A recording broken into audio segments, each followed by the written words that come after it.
Today we're going to be talking about a third way to algebraically solve quadratic equations, and that is using the quadratic formula, which hopefully in Algebra 1 you were familiar with the quadratic formula, which is negative b plus or minus b squared minus 4ac over 2a. And so what we do is we use our a value, our b value, our c value, and we plug it into that formula and get our two solutions that way. So when do you use the quadratic formula? Because we've already learned completing the square, we've already learned to solve by factoring, and we can also use our calculator to find the zeros. So when would you use the quadratic formula instead of using those other methods? And the best time for us to use the quadratic formula, you can use the quadratic formula to solve any quadratic equation, especially when it will not factor. So right there, when it will not factor, that is the best time that we can use the quadratic formula. We're also going to be talking about using the discriminant to help us determine how many solutions we are going to have. And so we use the discriminant, which is just, if you notice, b squared minus 4ac, that is just what is under our square root symbol of our quadratic formula. And so what we do is we plug this in, we plug in our b value and our a value and our c value, and we calculate the number.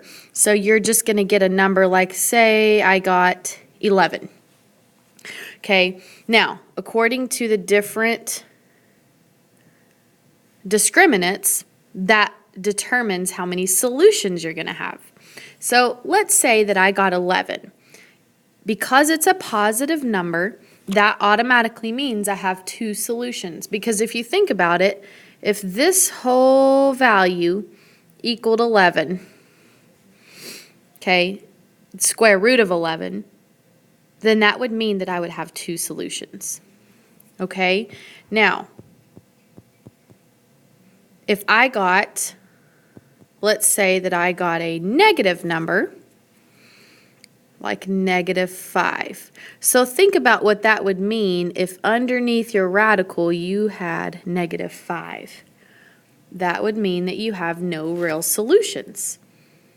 Okay, so let's say that we got 0. That would mean that I would have the square root of 0. And so this whole thing would go away and would leave me with just negative b over 2a, which is just one value. So I would only have one real solution. So the discriminant comes in handy in order for us to determine what solutions we're going to have. How many, if we've got 2, if we've got none, or if we have 1. So those are our only possibilities. So you use the discriminant and to find whether you have 2, 1, or none. Okay, and so we're going to work on some problems where we'll calculate the discriminant and figure out how many solutions we're going to have. But first, all we're going to do is set up and solve some quadratic formula problems. So it says round to the nearest hundredth when necessary. Now the hundredth place would be 2 decimal places. So if we get it down and we get a fraction, or we get a decimal, we're going to round to 2 decimal places. Now the first step to solving quadratic formula problems is move everything to one side, because you want it to be in this form: ax squared plus bx plus c equals 0. That is the form that you need it to be in, because we need to be able to identify an a, b, and a c value to plug it in. So I'm going to add 4 and take that 4 to the other side.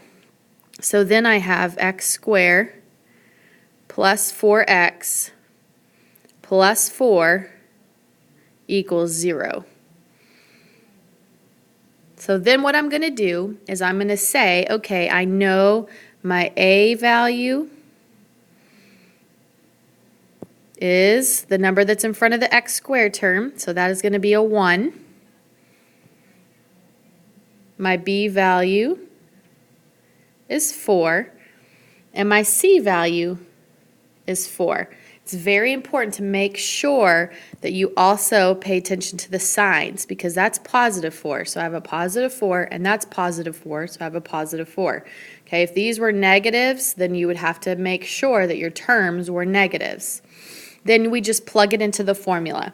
So negative b, so negative 4 plus or minus the square root of b squared minus 4 times a times c, all over 2 times a.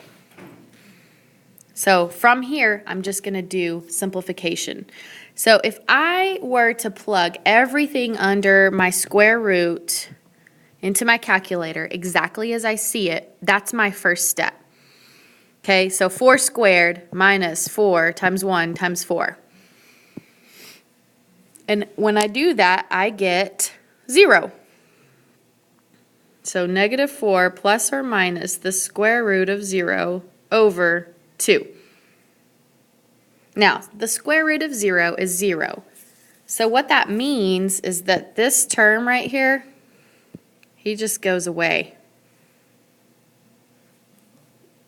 So I've got negative 4 divided by 2. I only have one answer here, and it is negative 2. Okay, so let's move down to the next example. Again, you always want to start by making sure you move everything to one side. So I'm going to move over the 4, and I'm going to move over the x. Now, you may ask me, can I move the 2x squared over so I'm only moving one thing instead of 2? And you can. You can totally do that. I like for my a term to be positive if possible, so I always just look and make sure I move things over to where my a is going to be positive.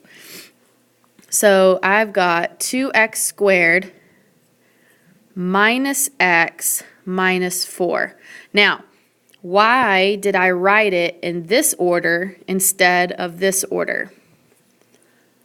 And the reason is because I needed an ax squared plus bx plus c form. So I need the x squared term and then the x and then the number.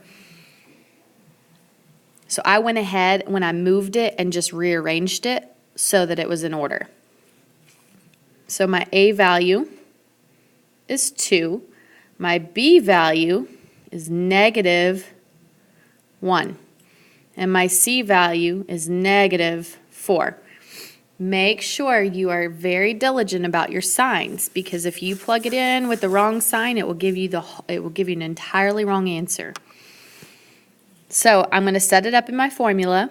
Negative b, so negative and negative 1, plus or minus the square root of b squared minus 4 times a times c, all over 2a.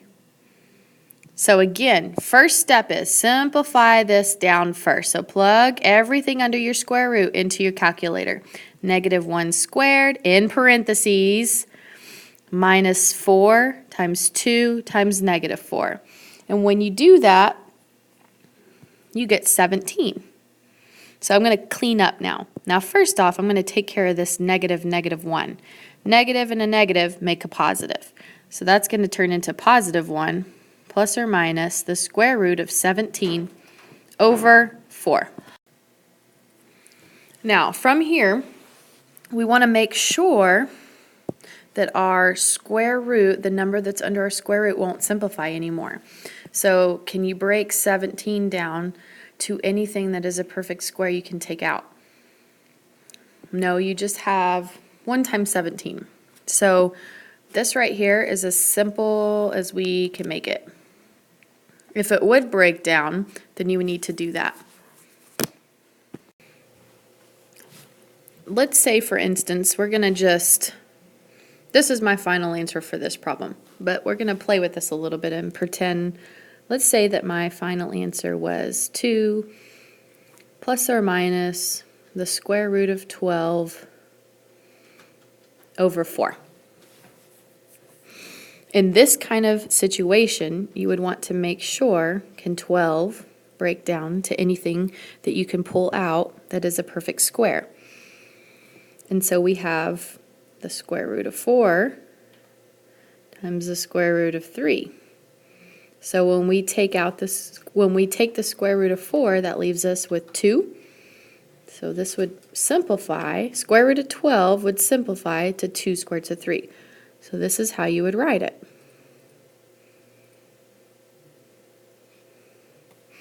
Okay, so then I call this the magic triangle. Can you simplify all three numbers? If all three of these numbers you can simplify, then you can do it. If all three of these numbers won't simplify by something, like if one of them won't, then you can't do it. So you have to make sure all three of them do. All three. So in this case, I can simplify all three of these numbers. I can divide by 2. So that's what I'll do. I'll divide each of them by 2, and that's going to leave me with 1 plus or minus 1 square root of 3 over 2. Now, you don't have to write that 1 that's in front of that square root, but this is what it would be simplified. So that's how you do one when you get down to the point where you would need to simplify. Okay, so now we're going to move on to an application problem. And we're going to read this problem and set up our problem and use the quadratic formula to solve. So we have a school's jazz band is selling CDs as a fundraiser. The total profit P depends on the amount X that your band charges for each CD. The equation P equals negative X squared plus 48X minus 300 models the profit of the fundraiser. What is the least amount in dollars you can charge for a CD to make a profit of $200? So if just reading that problem, what do we know our profit has to equal? 200. So that means P needs to be 200. So I'm going to say 200 equals negative X squared plus 48X minus 300.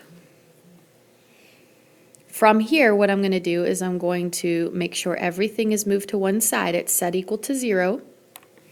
So I'm going to go ahead and I'm going to move over the 200. So subtract 200 and take it to the other side. So then that's going to be negative X squared plus 48X. And then you can combine these two numbers. And that's going to make negative 500 equals 0. So that's my actual equation. Now I'm going to identify what is my A value, what is my B value, what is my C value, and plug it into the quadratic formula. A equals negative 1, B equals 48, and C equals negative 500. So I'm going to use those values and plug them into the quadratic formula. Negative B, so negative 48, plus or minus the square root of 48 squared minus 4 times A, which is negative 1, times C, which is negative 500, all over 2 times A, which is negative 1. So, again, in your calculators, you're going to want to plug in everything under the square root like you see it. So 48 squared minus 4 times negative 1 times negative 500. That is going to give us 304. So I'm going to have negative 48 plus or minus the square root of 304 over negative 2. Now, this gives me two answers. This gives me negative 48 plus the square root of 304 divided by -2, and it gives me -48 minus the square root of 304 divided by -2. So what you're going to want to do is plug both of those into your calculators. Now be very careful and make sure that if you're plugging it all in one step, put parentheses around the top. And it's going to give you, this one is going to give us a total of $15.28. And this one is going to give us a total of $32.72. Now, I have two answers.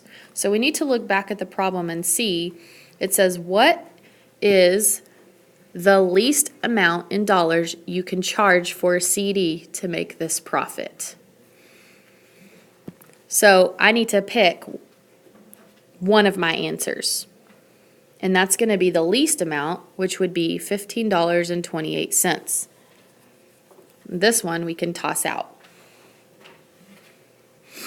Okay, now we're going to be moving on to the discriminant. Okay, remember we just talked about the discriminant helps you determine the number of solutions that you have. And so it is just what is underneath our square root for our quadratic formula. So b squared minus 4ac. Okay, so we're going to use b squared minus 4ac, and we're going to calculate the number, and that discriminant is going to tell us how many solutions we have. Now remember, we have a possibility of 2 solutions, 1 solution, or no solutions.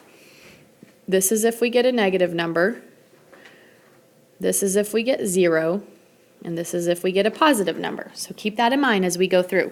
So you still work it the same way you would work a quadratic formula problem. You've got to make sure everything is moved over to one side, it's set equal to 0 before you can determine what A, B, and C are. So in this problem, I have 2 is my A value, -3 is my B value, 7 is my C value. So I'm going to plug in B squared minus 4 times A times C. That gives me the number -47.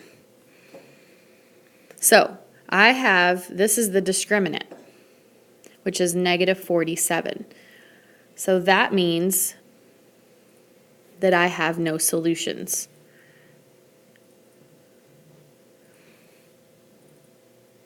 And that's how you'd work that. So look at example B. We're going to do the same thing. Okay, so first thing, you got to move everything to one side. So I'm going to take the 6x over and the 5 over. So x squared minus 6x minus 5 equals 0. Now it's set equal to 0. I can determine what my A value is. A is 1, B is -6, C is -5. So I'm going to plug in. So we're going to do B squared, which is -6 squared, minus 4 times A times C. And that gives me a number of 56. So my discriminant is 56. Now, what does that mean as far as solutions go? So let's look back at our little, what we wrote down. If I get a positive number, that means that I have 2 solutions, or x-intercepts, or zeros. So I am going to have 2 solutions. Make sure that you are reading the question and answering what the question is asking for. So just because I found my discriminant doesn't mean that I'm done with the problem. It says, what is the number of real solutions? So I have to go on and say, because I have a positive 56, I have 2 solutions. And that takes care of the quadratic formula.